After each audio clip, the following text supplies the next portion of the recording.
twilight's last gleaming, whose broad stripes and bright stars through the perilous line, o'er the ramparts we watched were so gallantly streaming, and the rocket's red glare, the bombs bursting in air, gave proof through the night that our flag was still there. Oh, say does that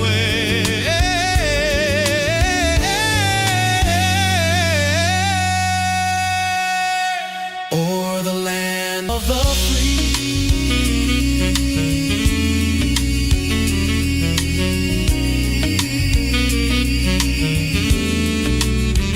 and the home of the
that star-spangled banner yet wave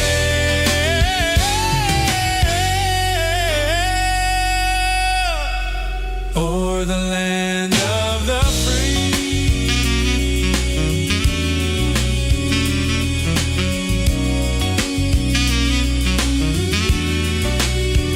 and the home of the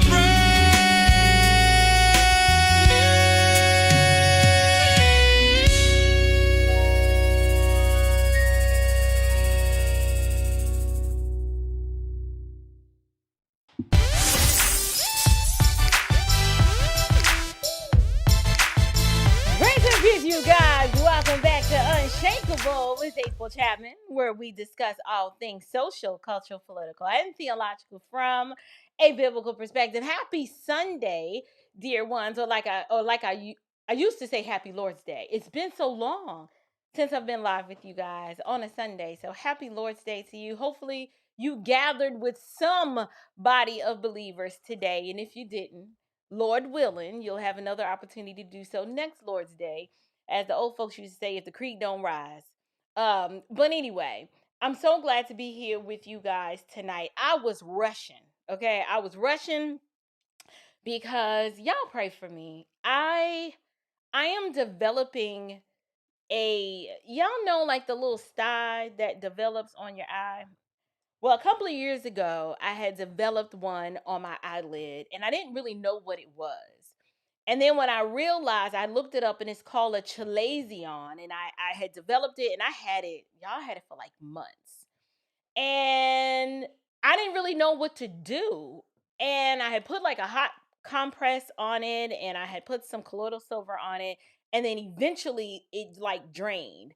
Well, now I feel like I have another one coming on, and I have like a really, really, really, really, really, really important event coming up this week. In fact, it's the day after the tomorrow. Did I say after the tomorrow? It's the day after tomorrow. And so I was rushing because I had to, y'all, when I say I've been rubbing my eye so much, I was rubbing my eye like a little toddler. and my eye makeup was all messed up. So I had to go and totally beat my face down again so I didn't look like I had a black eye. So I am sorry to keep you guys waiting, and I am late, but I am here now. So shout out to all of you guys in the live chat. Those of you who are watching us on YouTube, Facebook, and Twitter, I'm so grateful to be here with you tonight. So, because of time, I don't want to be here too long. And I know I say that every time I go live, but I really mean it because my mama got to catch a plane in the morning, and we have no idea what that's even going to look like in light of the government shutdown. So, I'm going to do my best to present this content and say what I need to say, maybe take a few questions, considering the topic is a little controversial. Y'all know how I do. I mean, I wouldn't be me if I didn't bring content to you guys to really challenge your deeply held presuppositions. So that is why I'm here tonight. We're going to challenge some deeply held presuppositions, and I'm going to make the comparison and break down to you what I was supposed to break down last week when Zohran Mamdani won the election, but I didn't get a chance to because I ain't even gonna lie. Y'all, I forgot. Okay, like I had it all planned out in my description. If you watch my live stream from last week, and in the beginning, I tell you what I was gonna talk about in the second part of the video, and I just forgot. We didn't get to it, ran out of time. So we're gonna do that tonight. So the shutdown is supposed to end. See how behind I am? I didn't even. I was today years old. Did Chuck Schumer, did he give in, or is that a street rumor? Because I thought I saw a video that said that he wanted to concede last week, but he didn't because he was waiting for the election in Virginia and New Jersey and New York City to see how that was going to pan out. So are you guys now saying that there are talks of them ending the shutdown? Because I do have a plane to catch, and I need my friends at the airport to get paid. Okay, because the friends at the airport, they need a check because they get your girl through security. Okay, but I think I heard someone say that please go to the eye doctor. I will make time for that. I'm like 3 appointments behind. I gotta fix my tooth that I chipped when I fell on my face in Philly. And then I need to go. What was the other reason why I gotta get on some hormones. And then the third one is now this darn eye right here. So yes, Dems, 10 Dems crossed over to vote to end. Okay, are you serious? Oh God. Okay, so listen, we're gonna cover that in real time because I just found that out. Thank you so much, Sister Lori, for sharing that information with me. I've been out the loop just trying to get my mama situated. So I hadn't even known that. Praise God for those Democrats. I'm grateful for that. So New York City got played. Listen, you right. You were telling the truth. I completely agree with you. And hey Shayla, how are you?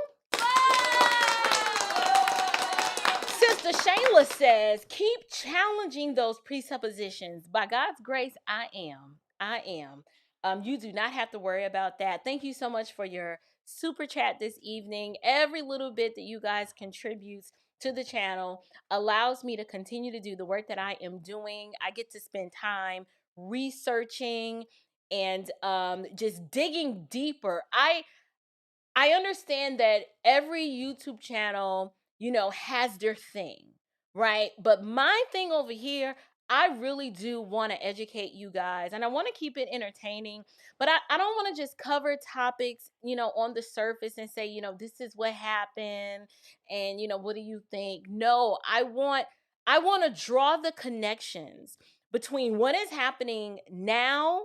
I love connecting it to history. I love bringing in my theological perspective. I'm just really trying to do something that's never been done on YouTube. And so when you guys support me, it allows me to do just that. So what we gotta do, okay, now somebody said that New York City just got played, and I want to say congratulations. I want to say congratulations, New York City. You did it.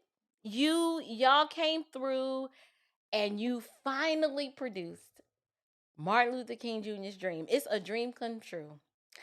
And his name is Zohran Mamdani. Now, last week, Zohran Mamdani, he won the New York City mayoral election. And the reason why y'all are like, what does Martin Luther King the Jr. have to do with Zohran Mamdani? Well, I'm drawing this comparison because the socialist son of privilege is he from what, Uganda by way of Queens, or he's from Queens by way of Uganda? I think that's how it is.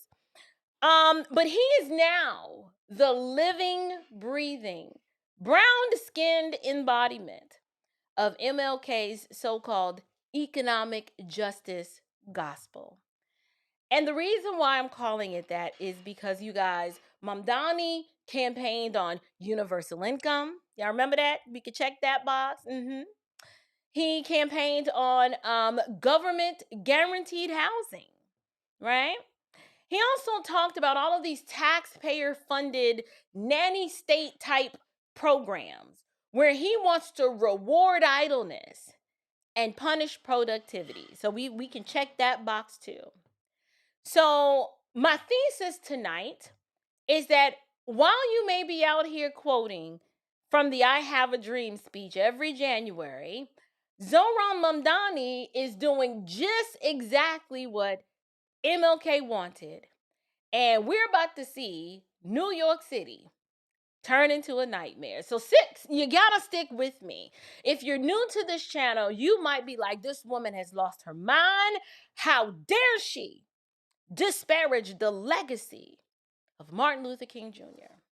Well, to be clear, I dare you to challenge me on the information that I'm going to present tonight. And I'm not going to present hearsay. We're going to the source, okay? I don't play. Listen, I've owned this book for almost 20 years now. It's called A Testament of Hope.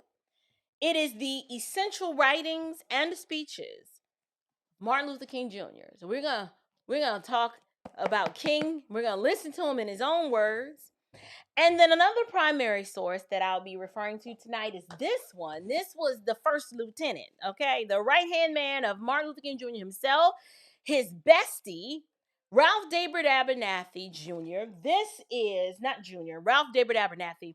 This is his autobiography, and the walls came tumbling down. I've owned this book for quite some time too, and both of them are, chock full of both of these men dry snitching on themselves and telling us exactly who they were, what they believed. And for me, when I read their writings, I am not confused as to how did we get here? It's because they laid out the blueprint. So for those of you who feel some sort of kind of way, because I'm making a comparison of Zohran Mamdani and Martin Luther King Jr., I dare you to challenge me on the information I'm going to present tonight. So today, we're going to blow the lid off of one of the most carefully protected myths in American history. And that myth is the idea that Martin Luther King Jr. was a champion of biblical justice and American freedom. Well, the spoiler alert is that he was not. And if you guys think that Zohran Mamdani is a radical, you might want to sit down before you hear what Martin Luther King Jr. actually believed. So what we're going to do now, let's go through the blueprint for Zohran Mamdani's madness. That's what we'll call this first section of information that I'm going to present to you. And so first, what we need to do is we need to start with what Zohran Mamdani, what was his vision for New York City? What did he want? What was on his wish list of things that he wants to accomplish? Well, the first thing he talked about was this universal rent control. He wants to control the rents, right? And make sure that they don't exceed a certain dollar amount, whatever that dollar amount may be. We don't know what that is, but that's on his list of things that he wants to accomplish. He talked about debt forgiveness. He talked about government guaranteed housing, free public transportation, the free grocery stores, the free daycare. Are you sensing the theme? The theme was free, right? The gospel of free is what Zohran Mamdani campaigned on. And then basically all of this culminates into a so-called people's budget that redistributes wealth from workers to non-workers. We'll call it from the productive people to the unproductive people. Now, this sounds familiar to me, and it should sound familiar to you if you were aware of what Martin Luther King Jr. wrote in his playbook all the way back in 1967. Now, you might be wondering, April, you weren't even born in 1967. You are right. This is why we have books. If you want to hide information from people, all you got to do is put it in a book. And I like to read. And what I want to do is I want to encourage you, y'all need to get to some reading. Because for us to see someone like a Zohran Mamdani, when as soon as he hit the scene, we should have been like, this smells familiar. We've been here before.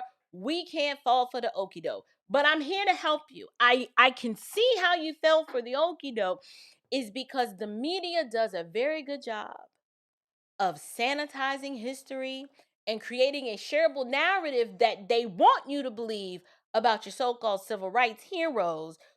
But I know who these people actually were, not from street rumors, right?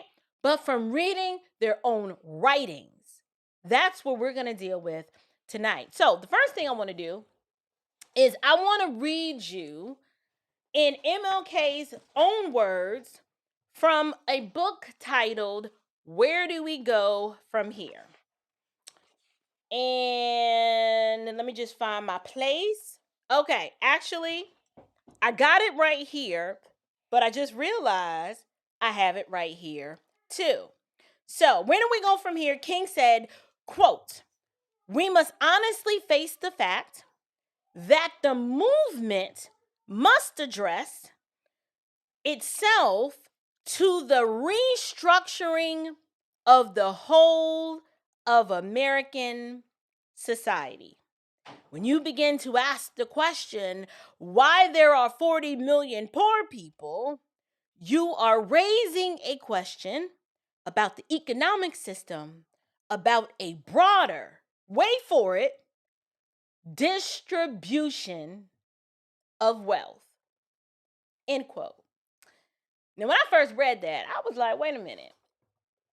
Maybe I read that incorrectly. I know I didn't rip it from its context because, I have the whole of it right here. But when I read that, I'm like, I thought King was about civil rights. When I read that quote, I'm like, that is not civil rights. That is socialism dressed up in Sunday go meeting clothes, right? There's another essay where King said, quote, "The solution to poverty is to abolish it directly by a now widely discussed measure, the guaranteed income." End quote.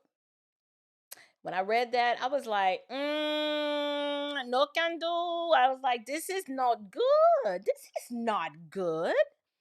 Now, I read that. You heard that right. Guaranteed income. Zohran Mamdani did not invent this nonsense, you guys. He just rebranded it for TikTok, right? Like he got the nice little haircut and a little pearly white smile. He didn't make this up and pull it out of thin air. This is old heresy just rebranded. He got it from his socialist predecessor, Martin Luther King Jr. Now, King took it further. Let me tell you, I'm going to read to you what he told the Southern Christian Leadership Conference, that's the SCLC. This is what he told him. He said, quote, this was real. This probably for me is the culmination of the diabolical worldview. He summed it up in this statement, quote, "The evils of capitalism are as real as the evils of militarism and racism." End quote. When I read that, I said, this man just called capitalism evil. And when I read that, I was like, say what now? I mean, I'm a capitalist through and through. And I'm not a capitalist because I was born with a silver spoon in my mouth. I grew up poor. But I understand capitalism as an economic system, and it is the only system that was able to rip me up out of poverty. So now the next generation after me, my children, and when I instill the same values in them, they don't go back to how I grew up. Now, for context, I went and I said, I need a formal definition of militarism because he puts capitalism and militarism in the same category and he calls them both evil. So let me read to you really quickly the formal definition of militarism, okay? Militarism is the belief or policy that a country should maintain a strong military capability and be prepared to use it aggressively to defend or promote its national interests. Now I said, well, knowing that that's the definition of militarism, knowing that in light of what King said, I was like, that is the most anti-American sentiment that I have heard in a really long time. Because when you think about it, I say, well, what kind of juvenile kumbaya pie in the sky worldview is that? Like how else does a country defend itself if it doesn't have a strong military? I said, can somebody make this make sense for me? To me, it is insane not to.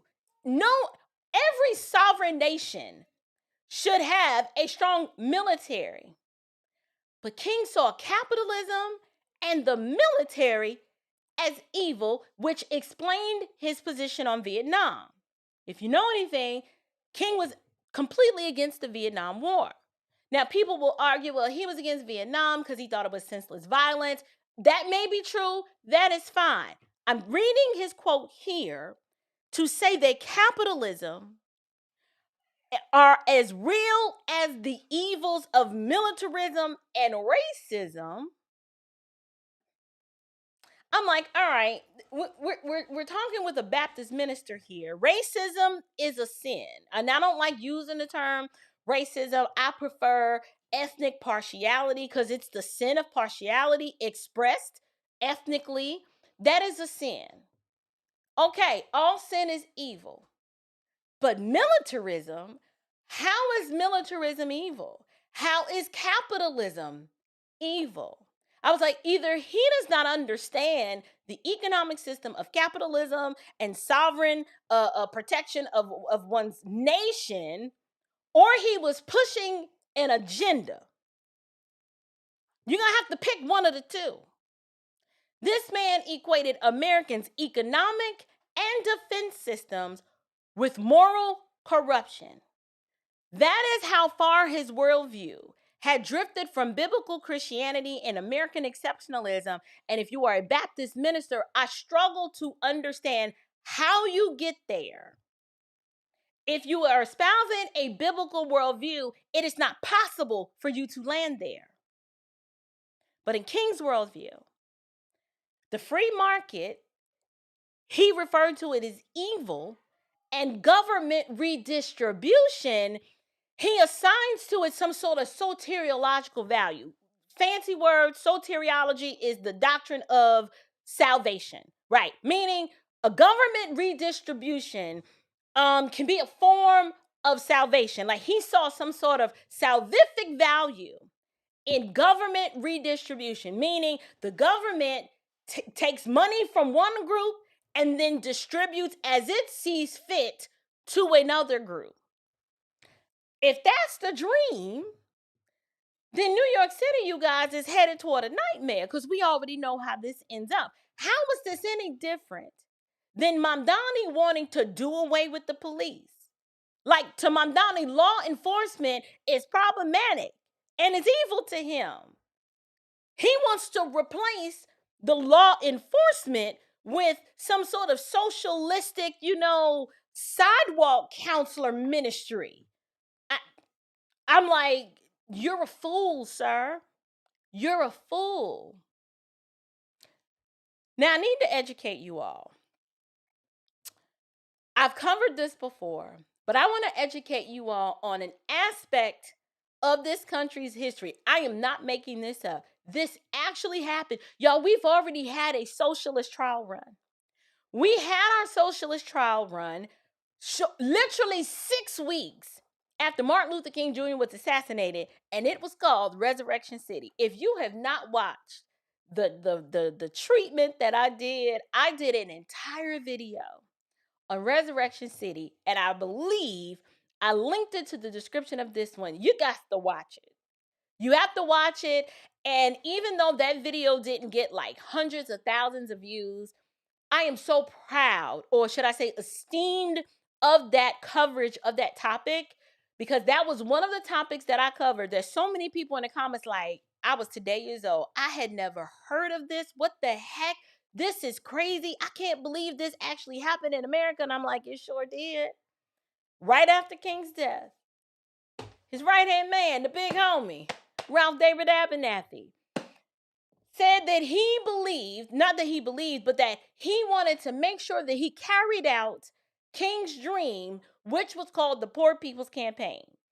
In short, the Poor People's Campaign was this movement that King was kind of cooking up, but because his popularity was waning toward the end of his life, he hadn't really had a chance to put legs to it. So Ralph David Abernathy picked up the torch and carried on and actually went through with the Poor People's Campaign. But after King was assassinated, King didn't really get to plan it. Abernathy did. But a lot of people have gone on record to say, well, they assassinated King because they knew that he was moving from civil rights into the Poor People's Campaign. I'm like, that is not true. We can have a conversation as to the myriad of theories out there as to why MLK was assassinated, but the Poor People's Campaign was not one of them. And we can prove it because the Poor People's Campaign actually happened. I'm going to tell you a little bit about it. Don't have time to go through the whole thing, but basically King had this pie in the sky socialist utopia vision that I am sure a lot of you watching may not be aware of. But basically, we have this sanitized legacy of King, and it's the one that liberals do a really good job of glossing over things that don't make them look good and then celebrating the things that they believe make them appear virtuous. But we do have a sanitized legacy of King that a lot of people who they've never read his writings, they've never looked into him, the man, to see what he actually believed. And y'all, this stuff is not hiding. It is out in plain sight. You just have to simply want to see the truth. But the demands of the Poor People's Campaign was guaranteed jobs, guaranteed income, government housing, and welfare for all.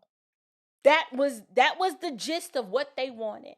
They literally built a socialist utopia, we'll call it that, but it was a socialist experiment right on the National Mall in Washington, D.C. They picked out a name called the Resurrection City. Now, I call it the place where dreams went to die, because when you look at the footage of what happened and when you read the writings, these people are so delusional that even though it was a failure, they still celebrate this encampment as if it was novel and a good thing.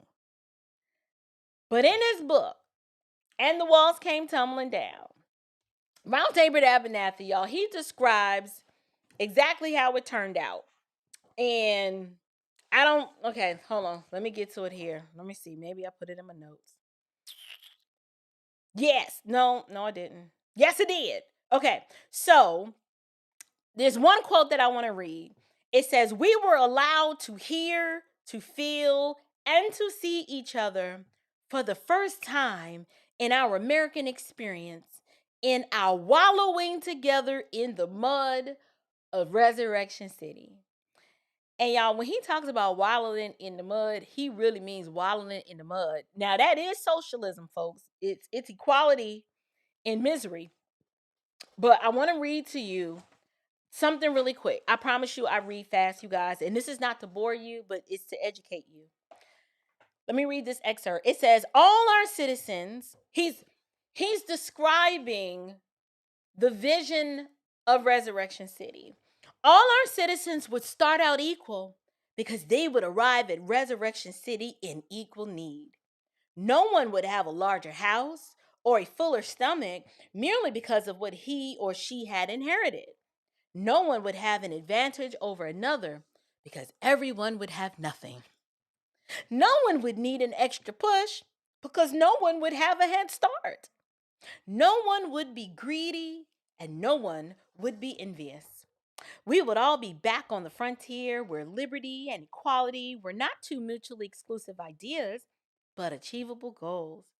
It was an invigorating prospect, and I found myself looking forward to the establishment of this city on the hill where we would live the good life as a witness to the entire nation.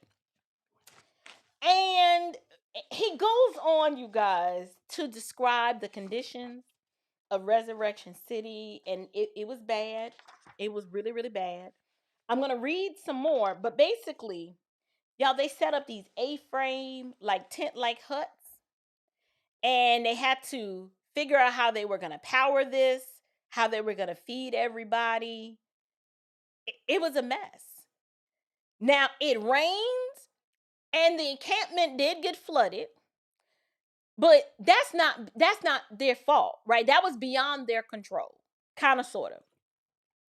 But the problem with Resurrection City was the crime. Remember, police are bad, right? So there's this part here where, let me read this. One of the first crises that occurred when a group of young blacks from Chicago and Detroit attempted to behave in the same way they behaved on the streets of the troubled cities. They organized into an angry gang, swaggered around the city, drinking, cussing, and set up a protection business. Basically, they was extorting money. Like, if you want us to protect, you got to pay us. If not, we just going to let people do what they want to do to you. Anyway, to cope with them, we tried to use psychology and made a few of the leaders marshals, though the only people who really needed disciplining were their own ranks. But the stratagem didn't work. They continued to cause trouble, particularly at night when others were settling down and attempting to go to sleep. So we had to ship them back home. Wait a minute, did they get rid of the criminals? They shipped them back home. Now, if they had had a jail in this encampment, that would have taken care of the problem, but you got to believe in police for that. Anyway, unfortunately, we did not locate them all, and they made trouble until the day we left. Yeah, that's what happened. Crime spiked. Not just the crime, sanitation collapsed. It was nasty. Everybody was knee deep in boo-boo and pee and trash and garbage. And the DC police had to shut it down, and it got so bad they had to bring in the National Guard. Let me just read to you a little bit about that. This man is recounting what happened, and he lacked so much self-awareness because he's talking about it like this was a good thing. Let me read this part to you really quickly. Not gonna be fast, not gonna be slow. Where is 538? He goes, meanwhile, back at Resurrection, this is toward the end. Back at Resurrection City, the dismantling of our camp was in progress. Shortly after we had left, several busloads of police had arrived, dressed in crash helmets and carrying gas guns and pistols as though they expected some violent outbreak. What they found there were some docile SCLC staff members and mostly old people and small children. Because by this point, everybody else was so tired they had left, and the local police managed to get some of them out. They announced over a public address system that all who wished to return to their homes could do so, that their bus fares would be paid by the Travelers Aid Society. Then they moved in and began breaking into every hut and tent, rousting out the few people they found remaining there. Then when everyone was rounded up and moved away from the city, they began to tear down the fence. Our first and only confrontation with the federal government was over, and the victory we had won was too ambiguous for people at that time to fully appreciate. This man really thinks that this was a victory. But anyway, that night when they heard that Resurrection City had been invaded and dismantled, the black people in Washington's poor neighborhoods rioted, and Mayor Walter Washington had to declare a curfew and call in the National Guard. I mean,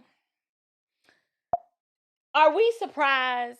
Are we surprised that this is how we ended up? I mean, are we? I'm not.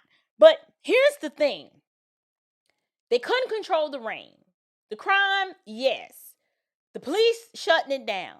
But resurrection, the reason why this was important, why I had to read this, is because Resurrection City was a preview of this is what happens when you replace faith, family, hard work, and replace all of that with entitlement and envy, covetousness, and government handouts. That's what you end up with. And what was so disappointing to me is this was the dream of a Baptist preacher. Ralph David Abernathy was also a preacher. It tells you how misunderstood and confused they were as it relates to their ecclesiastical position, right? So here's the kicker.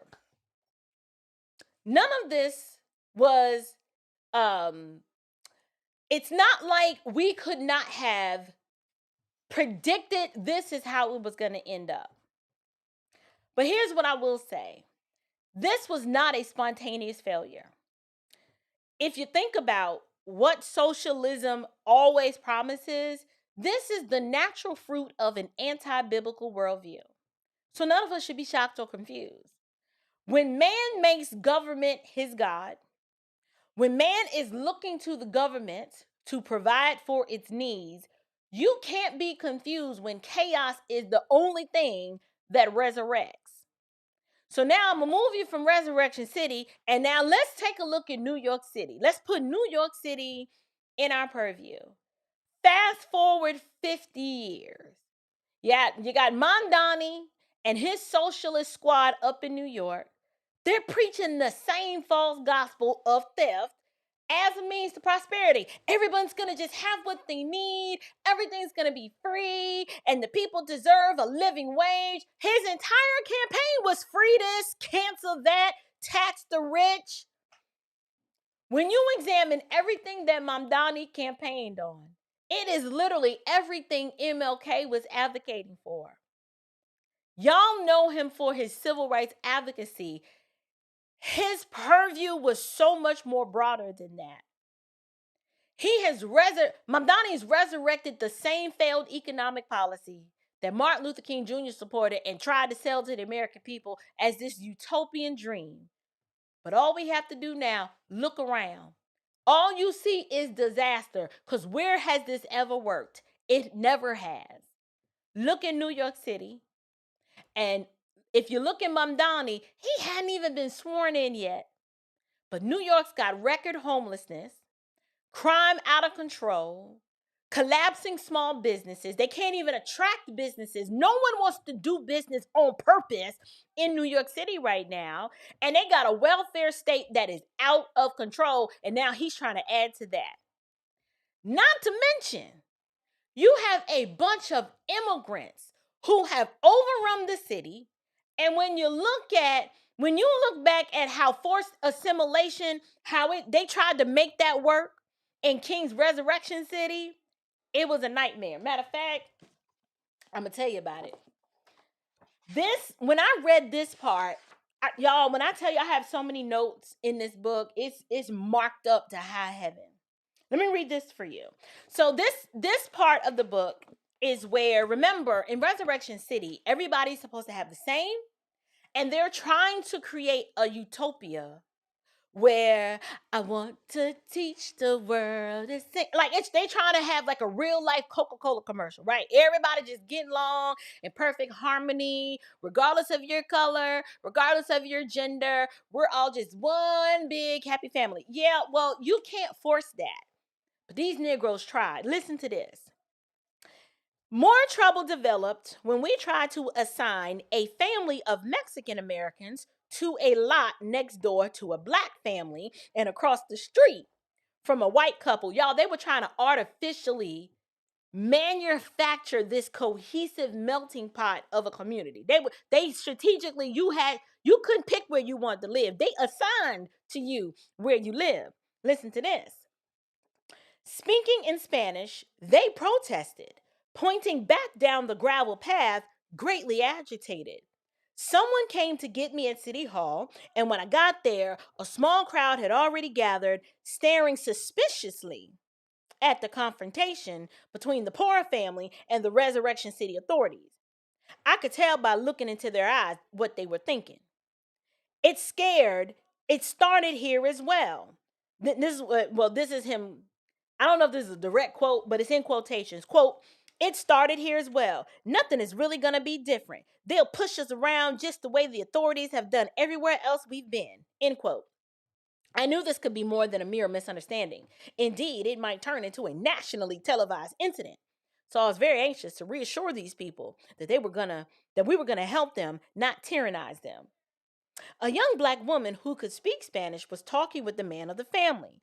And when I walked up, she explained the problem. Quote, they say they want to live next door to the Mexican Americans they saw over on the next row.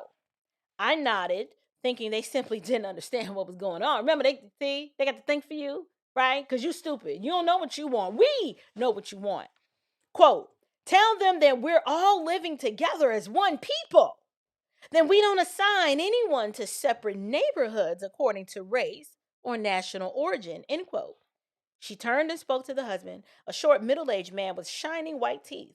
His wife listened too, and as the interpreter spoke, I saw her face dissolve into anguish. No, no, no, she shouted and began to speak in Spanish at an astonishing rate. It was difficult for me to believe anyone could understand what she was saying, but the young black woman nodded, smiled, and said something in return. Then she turned back to me. Quote, she says they have 3 small children who speak nothing but Spanish. She wants them to have other children nearby with whom they can play. She says they're not used to living next to the people who only speak English. We had agreed from the very beginning that we were going to have a completely integrated society, that property assignments would be made according of time of arrival and that no exceptions would be made. However, this was a problem I had not anticipated. I didn't want to cause anyone undue hardship, nor did I want to complicate the process of registration, which was threatening to be a major headache now that everyone had suddenly piled in on top of us. Quote, all right, I said, tell them they can go where they want to. My translator rattled off some Spanish. The Mexican broke into bright smiles, and suddenly the problem evaporated. The crowd around smiled and nodded their heads. I was a hero. For about 60 seconds, I thought I was Solomon. Then I started to think about what I had done, and I was less self-satisfied. I had made a significant concession, a compromise with the very idea of Resurrection City. Above all, we wanted to have a society that was completely amalgamated, a genuine melting pot to prove to the nation and the world that it could be done. I had just permitted the first exception to that principle, and for an hour or so, as I walked around watching people help each other pound steaks and put up tents, I worried about it. Then I took off my misgivings. What difference could this one exception really make? There's more exceptions. More exceptions had to be made. You want to know why? Because you can't force people into your amalgamation of a perfect society when the freedom of association is natural to humans. The ideas of this whole concept were trash. Do you hear this mess? This was a mess. It gets worse. I don't even have time to read it all to you. But I wrote in my notes, but I says, I said here, I said, this wasn't the end of the exceptions. This was one family's complaint, and it was the first of many. The Mexican Americans were not the only ones worried about language barriers. Every group wanted to stay with its own kind. And when we tried to encourage complete integration, we were met with resistance. First mild protests, then heated entreaties, and finally cold, stubborn in transgression. intransigence. Sorry. They not only prefer to live in separate ethnic groups, they insisted on it. They insisted on it. This were the ideas that they want us to celebrate as progress, but it did not work because you cannot force this. The man's ideas were trash, but yet we celebrate his birthday every January. And look at the outcomes. Look at the Black community.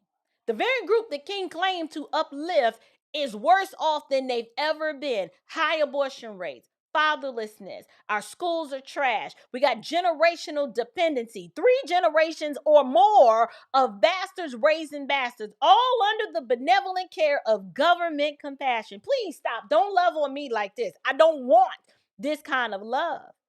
We are living in the rotten harvest of King's economic theology. So what do we conclude from all of this? Resurrection City never died. All it did was change zip codes. That's it. Zohran Mamdani is the King 2.0 version of Resurrection City. Prove me wrong.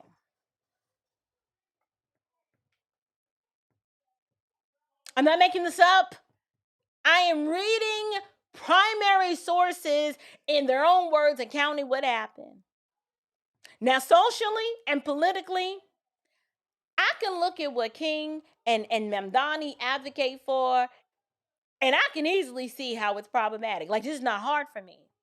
But because I am a Christian, I have to make this super plain and analyze the theological fault lines with what they propose. Because politically and socially, I'm like, yeah, this was stupid. I don't see how they thought this was going to work. But if we talk theology, socialism isn't just bad economics. It is blasphemous theft. It is theft. I have read this scripture. I'm going to keep reading it till I'm blue in the face. 2 Thessalonians 3:10. If anyone is not willing to work, let him not eat. That is God's welfare policy, dear ones. Work is worship. And when we do it as unto the Lord, God is glorified in work. Work is not oppression. And if Jesus worked, y'all, Jesus was a carpenter. Jesus had a whole job.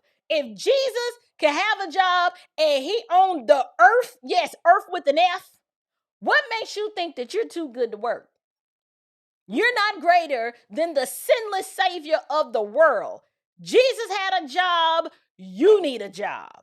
Plain and simple. Now, let's examine the whole concept of redistribution, right? Because we keep hearing redistribution of wealth, redistribution of wealth. Redistribution is theft, okay? No matter how poetic a preacher tries to make it sound, the man, whether it's Mamdani or Martin Luther King, they were advocating that you steal. Exodus 20:15. I'm going to exegete it, and it's going to be real simple. You shall not steal. That's the exegesis. It wasn't even that hard. Like, it kind of just exegetes itself. It's an imperative. You don't steal. Proverbs 13:4 reminds us, the soul of the sluggard craves and gets nothing, while the soul of the diligent is richly supplied. Socialism kills that diligence. There's no incentive for you to work quietly with your hands as unto the Lord. Doing work that is honorable is not bad. But there's a segment, I don't even remember what page it's on, where they disparage vocational work as if it was beneath them. I'm like, this is why the Black community messed up. They talked about vocational work as if it was somehow not honorable. Like, I watched a video, some old footage of live reactions of Resurrection City. And it was this Black man who had on like a little beret. I don't know if he was a Black Panther or what.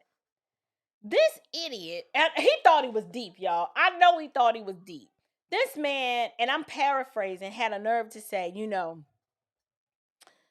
don't want to be, a bricklayer or a brick mason. We want to be the architects and the designers and the engineers. And I'm like, okay, I get it, you out here talking about you built the pyramid, so I understand it. It's probably in your blood, but what's stopping you from, why can't you do both and? What's wrong with the bricklayer? Nothing. That's honorable work. Who told you that laying the brick was somehow some sort of demeaning task when you can make an honest wage and provide for yourself, and it's a form of worship because you are working with your hands unto the Lord? Now, I'm not saying ain't nothing wrong. You want to be an engineer, you want to be the architect, that is valuable too. But for you to imply, my question is, who told you that the bricklayer was less than an architect or the engineer when both are valuable in their own right? This is why I say socialism kills diligence. There's no incentive for you to work quietly with your hands, doing work that is honorable. When you sign up for socialism, it rewards idleness and it punishes productivity. That's what it does. It literally deifies envy and calls it compassion. Why are you envying the architect? You want to be an architect? There's nothing stopping you from going to get an engineering degree and being an architect. But in the same way, there is nothing wrong with you learning the art of masonry and laying bricks. Now, this man made this statement in the late 60s, but today, I mean, we really do have a shortage of bricklayers. And the Mexican don't have no problem laying bricks. So since when did we get too good to work with our hands? That's a problem for me. Here's what makes all of this. I'm looking at my time. Here's what makes all of this so diabolical, you guys. Since we're going to talk theology, I said we would. Theologically, I have to say this. And a lot of y'all already don't like what I'm saying, and you tuned out a long time ago. That is fine. This content's not for you. You ain't got it in you to understand. You ain't got it in you to lay aside those deeply held presuppositions, and the wool has been pulled over your eyes. Get back under the covers.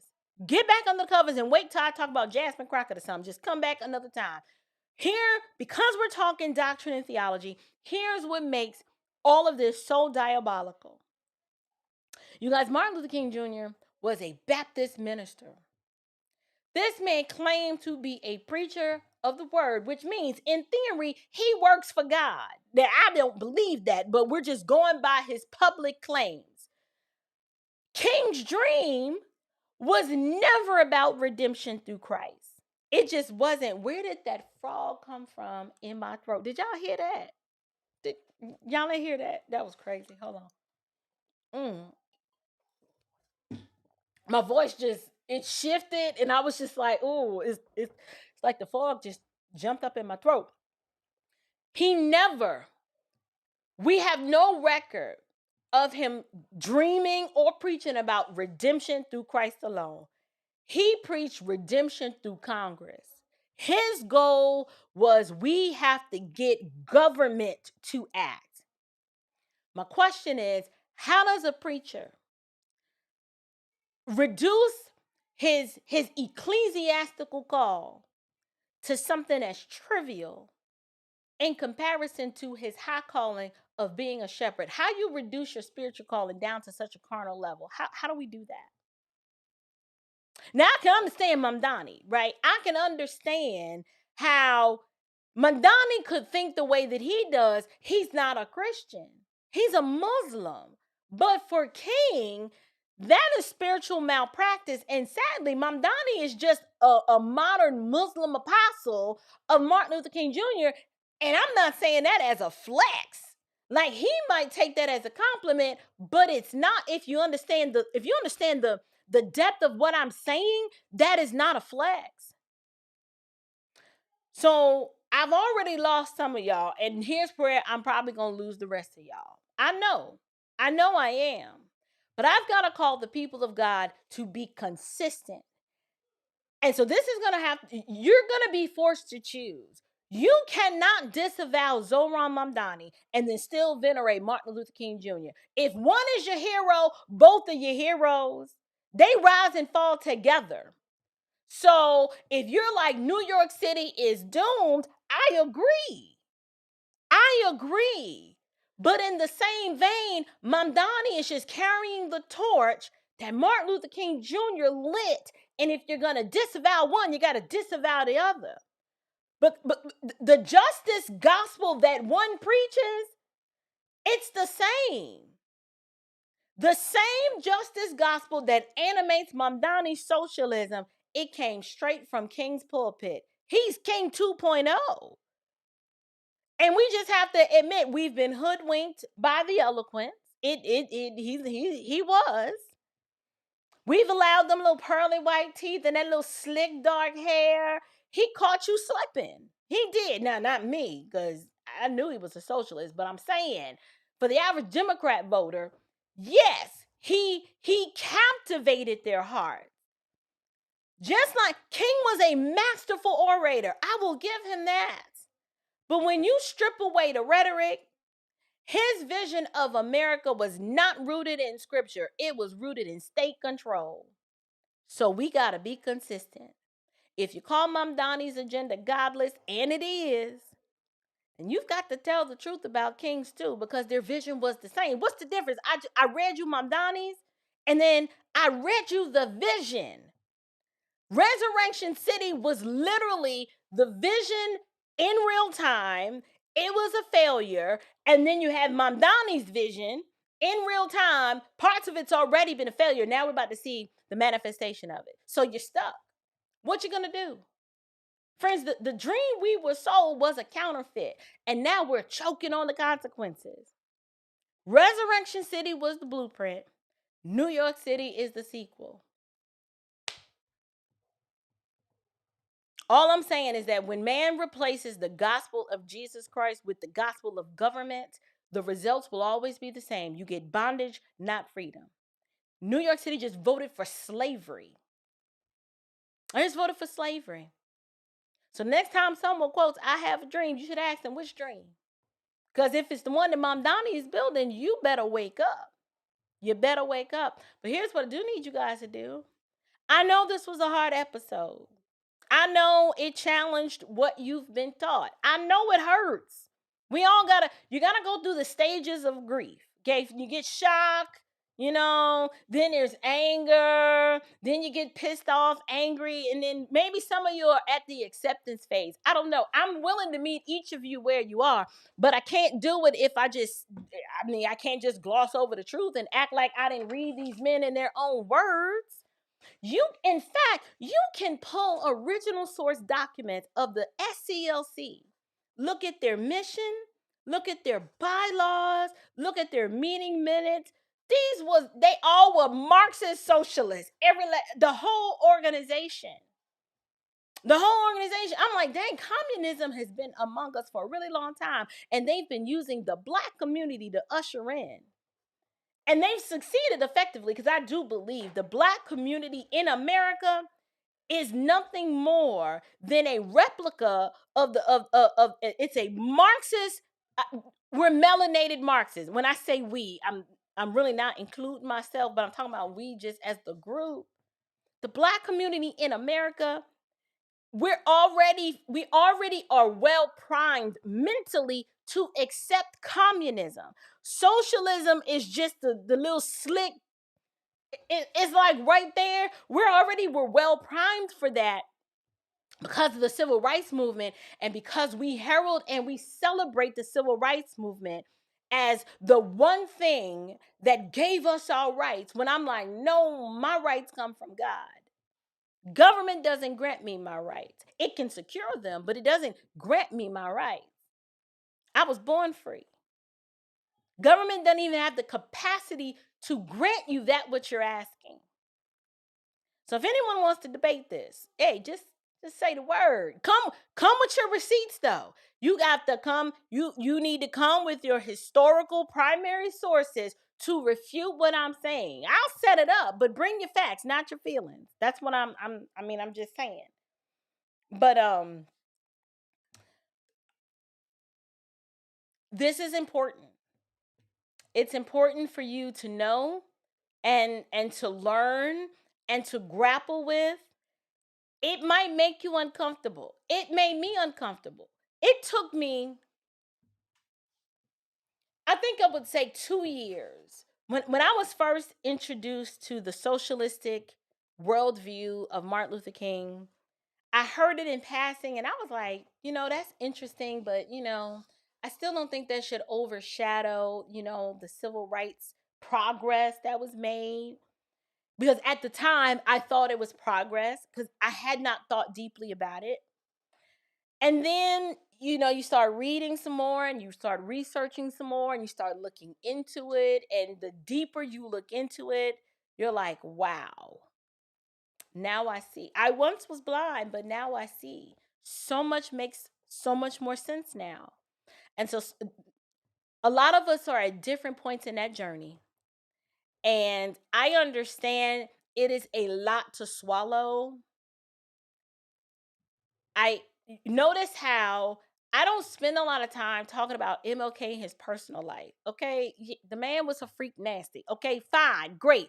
My issues are theological. Now, granted, we can bring that into the discussion after we deal with the doctrine and theology, because it's just the fruit of what theologically was awry anyway, but that's not my issue. I don't even have to talk about his personal life. I can look at his social policies that he advocated for, and I can demonstrate this is why Black people are no further along.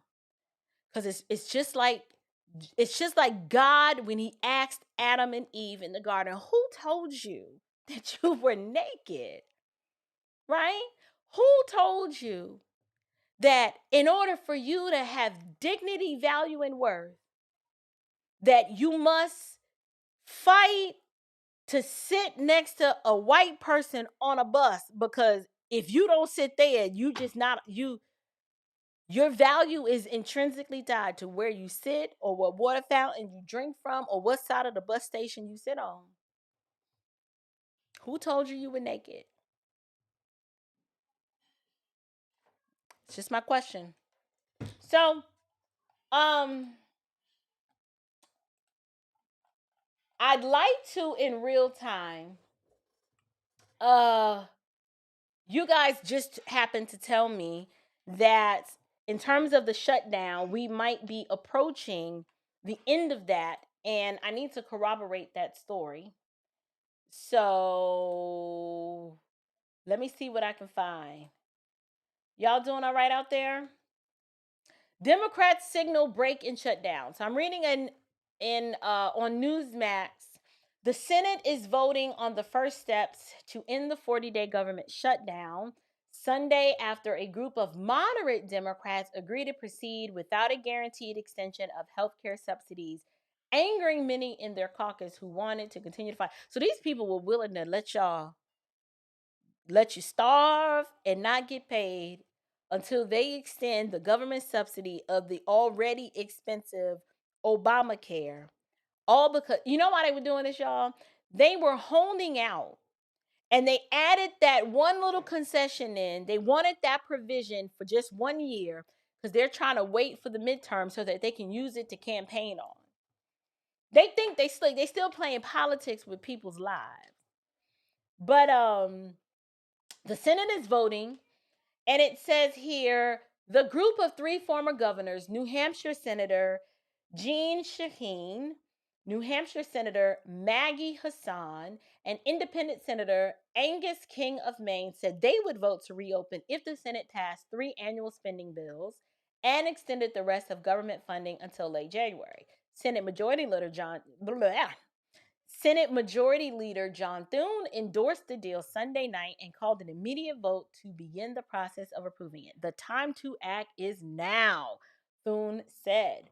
The deal would also include a future vote on the healthcare subsidies, which would not have a guaranteed outcome, and a reversal of the mass firings of federal workers that have happened since the shutdown began October 1st. The full text of the deal has not been released. Quote, "We must not delay any longer," Senate Appropriations Committee Chairwoman Susan Collins said in a Senate floor speech, adding that she is relieved that the shutdown appeared headed toward an end. Republicans need 5 Democrat votes to reopen the government. In addition to Shaheen, King, and Hassan, Democrat Senator Tim Kaine of Virginia, home to millions of federal workers, also said he would support the agreement. After Democrats met for over 2 hours to discuss the proposals, Senate Democrat leader Chuck Schumer said he could not, in good faith, support it. Quote, "America's in the midst of a Republican-made healthcare crisis." This Negro, no, he lying. First of all, our healthcare crisis is not Republican-made. You nut jobs are the author of this Obamacare, which has been a fraud from the beginning. Do you see how they just lie? He's just lying. Schumer said on the floor just ahead of the expected votes, he said Americans would suffer immensely and that the crisis would only get worse. Democrats have sounded the alarm, Schumer said, and we will not give up the fight. This dude is fighting so hard to maintain that seat that AOC is probably going to take from him. He's going to lose anyway. They don't want you, okay, Chucky? They don't want you. Democrats, I read it already. Final passage of the legislation could take several days if Democrats object and draw out the process. Independent Senator Bernie Sanders of Vermont, who caucuses with the Democrats, said that giving up the fight was a horrible mistake. Republicans have been working with the group of moderates as the shutdown continued to disrupt flights nationwide, threaten food assistance for millions of Americans, and leave federal workers without pay. But many Democrats have warned their colleagues against giving in, arguing that they can't end the fight without an agreement to extend the health subsidies. No, we're not doing that. No. Returning to the White House on Sunday evening after attending a football game, Trump did not say whether he endorsed the deal, but he said it looks like we're getting close to the shutdown ending. Democrats have now voted 14 times not to reopen the government, as they have demanded the extension of tax credits that does not make coverage more affordable for health plans offered under the Affordable Care Act. Republicans have refused to negotiate on the healthcare subsidies while the government is closed, but they have been supportive of proposals from moderate Democrats as it emerged over the last several days.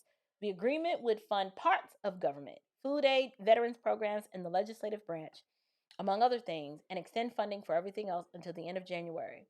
It would take up Republicans on their long-standing offer to hold a future vote on the healthcare subsidies, with that vote occurring by the middle of December. Let me tell y'all something. To be honest, I was watching Black Conservative Perspective today, and he presented a very good point. He was like, you know what? I really think we should institute the nuclear option under the condition. And this is the problem. I don't believe Republicans would do it. We should do the nuclear option, but what Trump needs to do is have Trump-style rallies in every red state that you can think of and immobilize and get, just like they had them stupid No Kings protests. What we would do is we would extend the nuclear option and have a bunch of rallies to make sure that by the time the midterms come, the Republican base is so fired up to get out and vote. We're going to push everything that we know needs to be pushed, repeal Obamacare. I mean, there are just so many things on the agenda that we would need to get done if we exercise the nuclear option by getting rid of the filibuster. The only way that would be successful is if there was a way to galvanize Republican voters and moderates to say, we're not playing games with you no more, and y'all are never getting in power again. And because the GOP is historically not good at doing that, that would be the only reason why I would go against the nuclear option. But I'm sick of these darn Democrats playing games with people's lives. This is ridiculous. Um, I don't know. I don't know. But anyway, they lie. They lie all the time. But let me give you guys some insights or bring you up to speed. This past weekend was the Douglas Leadership Institute. It was their 2025 conference. You guys, I had an amazing time. I really did. Shout out to Lynette Crute. When I tell you, sis she showed out. She was the designer of my podcast set at the conference. You guys, I know that there was some audio issues where the audio was really low in the beginning, and we were not made aware of it until about 10 minutes in. And so I'm in the process of getting that audio remastered, and then I'll probably re-release that podcast that we did at the conference. But yeah, we had a really good time doing the podcast in front of a live audience. I met so many of you who I had no idea that the people who watch this show, you guys who don't ever comment, y'all are just the tip of the iceberg. Y'all are the tip of the iceberg. I am just so humbled by the amount of people who came up to me, the most unlikely people, and was like, I watch you, keep doing what you're doing. We're so proud of you. You know, we love you. God bless you. Let me pray for you. It was just all love. It was really all love. But I was tired. Thursday night, I had a keynote speech at a pregnancy center. And then I left there, drove out to Peachtree Corners, checked into the hotel, got up at the crack of dawn, and got ready to do the podcast at 12 noon. Then after the podcast, tried to get some rest, got to hang out with Kevin Briggins over from the Off Code podcast. He's with the Center of Biblical Unity. Shout out to you, brother Kevin. Had dinner with Kevin and Henry and his wife Chris. We had a really, really good time.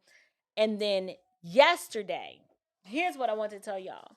I sat in on a breakout session on law and government, and I listened to this Christian attorney who talked about the importance of there's some socialism, as we've talked about, as it relates to Zohran Mamdani, is theft.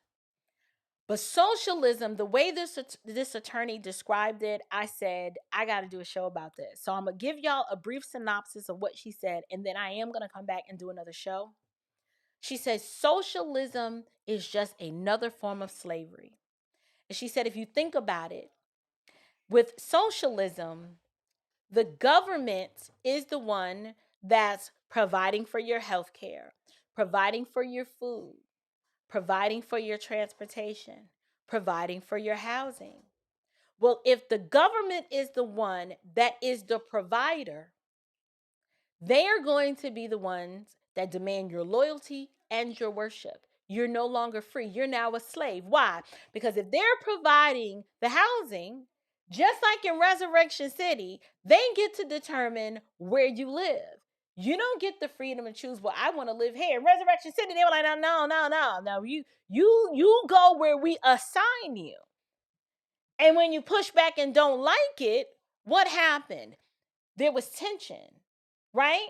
Now, this was Resurrection City didn't really have any true government authority, but it was an experiment into what it looks like to live under a system where there is one person or group or entity that's in charge of making the decisions for you and distributing and disseminating what they believe you should have. Socialism functions as a form of slavery because, yes, if schooling is free, then they get to tell you, oh, this is the kind of education you're going to get. You can't learn this. You learn what we teach you, right?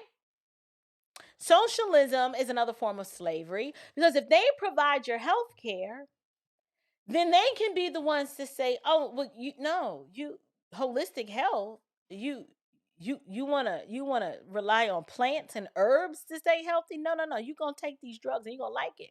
You're gonna take this vaccine and you're gonna like it because we hold the cards. We're the ones in charge. We're the provider. Just like you submit to the lordship of Jesus and you look to God as Jehovah Jireh, in the same way with socialism, it will demand your worship. It will demand that you bow the knee to it. Why? Because it's your provider. It's your protector. The government now becomes the provider. You want that free child care? Okay. Well, then they tell you how it is administered. You got to bring your child here and they got to stay this many hours. And then while your child is being discipled and catechized by this system, they are priming your children to be indoctrinated with all kinds of worldviews. You want their free food? Oh, okay. It ain't free until you got to comply with what we say. One of the ways that socialism is slavery, in how you think about the foster care system and how they are they want these children trapped in this system because they are exploiting children in the foster care system by giving them gender affirming care. They've already started indoctrinating these children into believing that, oh, well, if you're a tomboy, you might be trans. You really might be a little boy trapped up in that little girl's body. So let us give you these hormones and you got to take them because you're a ward of the state or you're on our health care and we have we've prescribed that this is what's wrong. You're depressed. No, you're not depressed. You've got gender dysphoria. We have to fix you. Not only is socialism theft, socialism is slavery by another name. And this should matter to the Christian because we have no king but Christ. We submit to the lordship of Jesus and him alone. That's who we bow the knee to. We don't bow the knee to Caesar. So what I did, I raised my hand. I said, okay, I understand. You're warning us and telling us that these are things that the people of God need to think about. And you're saying that we should be at the school board meetings. And I'm like, first of all, I'm simple and binary. Why are we sending our children to Caesar's system? Why isn't the church coming up with solutions like, listen, how many families we got in this congregation? Okay, we got 12 families. That's 12 mamas. Of you 12 mamas, how many of you mamas work? Okay, half of y'all work, half of y'all stay at home mamas. You come here, we're going to meet Monday through Friday, drop your kids off. We'll figure something out. We'll rotate and do homeschooling this way. Why are we sending our kids to Caesar? I told you, my kids have never been in a government school system. They have no concept of their teacher being the ultimate authority in their life. Well, their teacher's their mama. But they don't have a concept of some other unrelated individual that sets themselves up as the ultimate authority over their parents in their life. Because the way the school is set up now, these teachers do not have to tell you if your child is transitioning socially. So if your child's at school and her name is Tamika and she wants to be referred to as Tariq, they don't have to tell you that she's been socially transitioning into Tariq. So I'm like, you telling me that I, as the parent that have been commissioned to train up the child in the fear and admonition of the Lord, I'm not privy to information regarding my child because they're in your care, custody, and control for 8 hours of the day, maybe 10. Why are we sending our children to Caesar and being confused when they come back as Romans? So I said I was going to do this on another show, but I'm doing it now. But here's my solution to this. And y'all are not going to like this. Y'all are going to give me all kinds of pushback and excuses. But I'm not telling you what sounds good. I'm telling you what I have lived. Okay? The only reason or the only way, my son was born in 2008, literally right when the real estate market crashed and all of the government was bailing out all the banks, interest rates were out of control, housing values had plummeted. Economy was horrible when my son was born. And by the time he was school age, it still had not recovered. I made a conscious decision because Isaiah was born in 2008, Brandon was born in 2010. So that means Isaiah's going to school first, and then Brandon's like right behind him. My husband and I had sat down, and I was like, listen, I worked when Isaiah was a baby. I stopped going to work when, how old? When I got pregnant with the twins, 2012, still Obama's administration. We planned I had planned in my mind in 2010 that I was going to phase out because I knew that I wanted to homeschool Isaiah. And what red pilled me wasn't necessarily the educational system being bad. What red pilled me was the medical community. I started seeing the impact of the allopathic medical establishment, how it was impacting my children with the forced you have to do this or we're gonna fire you, and if you don't take this vaccine, this is gonna be a problem. And I was like, first of all, don't nobody tell me what to do with my kid. You what? Oh, you must have me confused with somebody else. That's what red pilled me. So I had already knew, okay, we're going to divest from this system. I don't want your funky little health insurance. I don't want nothing from you. I'm going to take our health into our own hands. And that's when I became a master herbalist and started getting certified as a holistic health practitioner. And I took my own family's health in our own hands. I started making our own everything.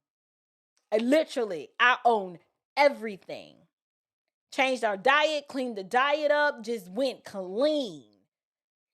By the time my twins were born, I was like, yeah, I can't go back to this rat race anymore.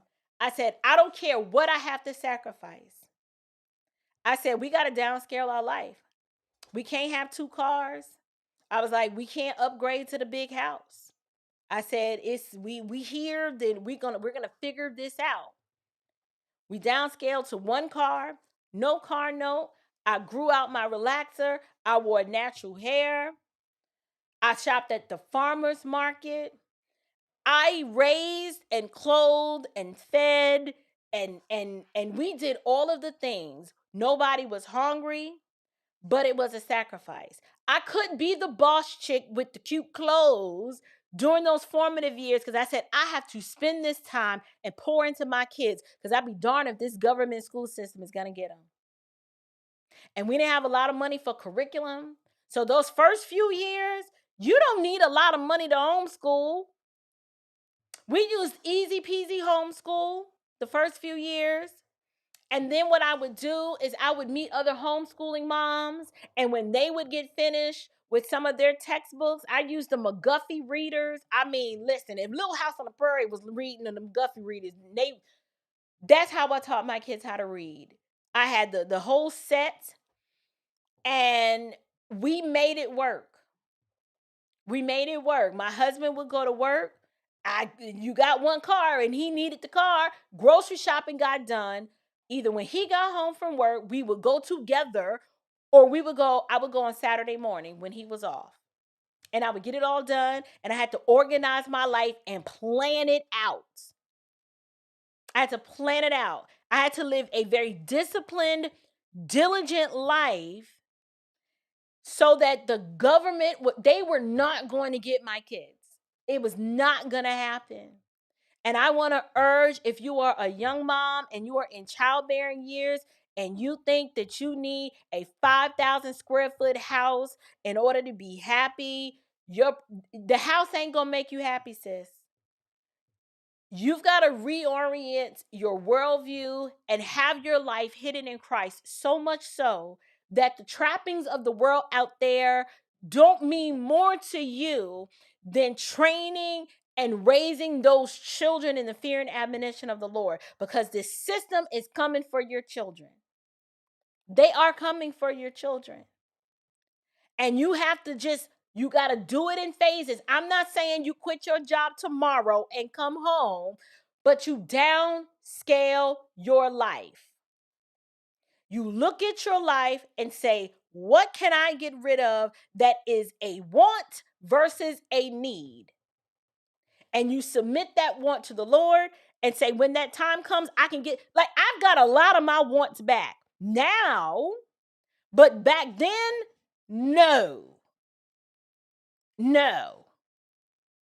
You, no. No. Not when you have 4 kids, 4 and under, and three kids are in pull-ups. No. We couldn't afford it. You had to live a peaceful and quiet life. And do you know what? Those years, I cannot tell you the joy that filled our home, knowing every day I was getting up, making their breakfast. We were doing catechism together. We're singing songs. We're watching Veggie Tales. We're at the park, rolling around in the grass. I mean, those were the times you can't get back. That's where my happiness was. Knowing that we were together, my children were safe, and I was pouring into them every single day. Were there hard days? Yes. But I'd rather have that kind of hard day than for my 5-year-old to come home and say, Mommy, I think I'm a girl. Who told you you was naked? You're a what? You didn't learn that here. I'm just saying. You do what you have to do until you can do better. The problem with a lot of our modern American lifestyles, ladies, you ain't gonna like this, but you're putting way too much pressure on that man to give you a life that you have no concept. You ain't never lived that kind of life before. Why are you putting all that pressure on him? You can't get your hair done and your nails done and buy this and buy that, and you gotta have a big house. You gotta have this. Where's your contentment? It can't come from things. You're a mom now. You are a wife now. When those babies are small, it's not about you. It's just not. Your time will come, but this when they're little, that's not your time. That's not the time for you to live your best life, because those kids are only small ones, and you can't get that time back. And if you think 4 or 5 hours of them being awake in your presence is enough to pour into them, you are sorely misled. Most of us didn't know what our kids were learning at school until COVID. We didn't know what they were learning. Then COVID hit. We were like, what? There are ways. And let's just say you're at the point now where you're like, April, since we in so much debt, we both got to work. Okay, listen. There are options. Scale back your life. Talk with some of the mothers at your church, the moms at your church. There are online homeschool options depending on the age of your kid. There's so many different ways you can do it. Sometimes some of us got to humble ourselves and call mama. Mom, you know your mama live right around the corner. Yes, she get on your nerves. But if she can administer some sort of online school program while you're at work till you transition and figure it out. Humble yourself, sis. The babies are worth it. I'm telling you. I don't know why I'm harping on this so much, but socialism is slavery. It's slavery by another name, because at this point, it's because they want the government to be your provider. That is who's going to demand your worship. It's already happening. So it is 10 o'clock, you guys. And I am about to skedaddle.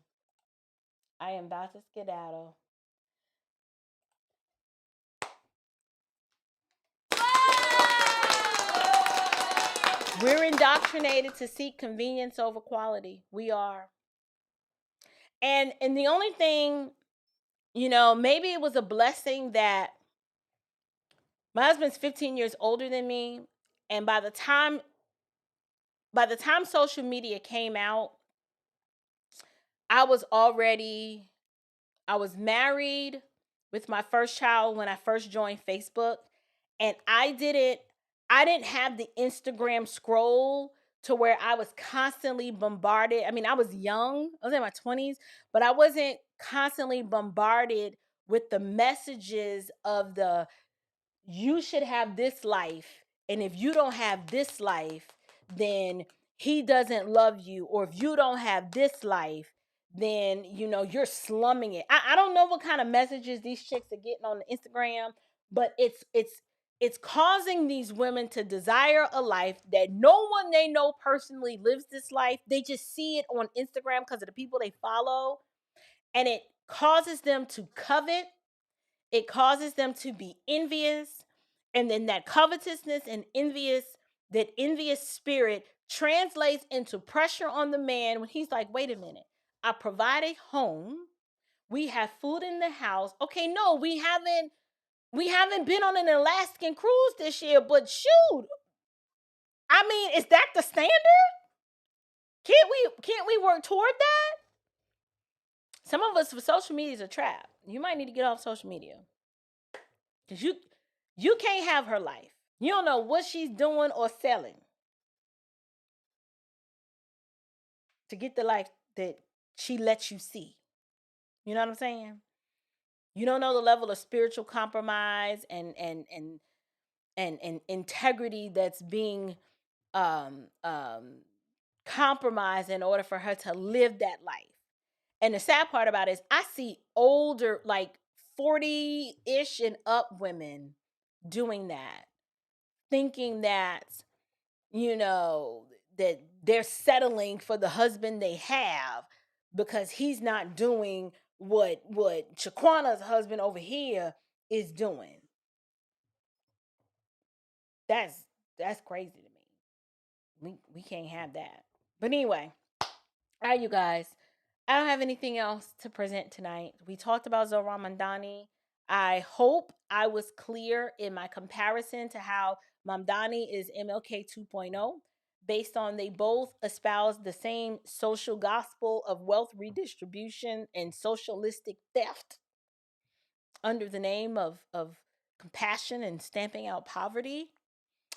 And then we talked a little bit about socialism being slavery. And we talked a little bit about the government shutdown. I don't even think I wrapped that up. How did we go from the government shutdown to what I was just talking about? How we do that? I don't know. Anyway, I gotta go. I have to get up early in the morning, and yeah, I gotta get up super early in the morning. So until next time, you guys, stand firm, stay bold, and above all else, stay unshakable. Grace and peace. Love you guys.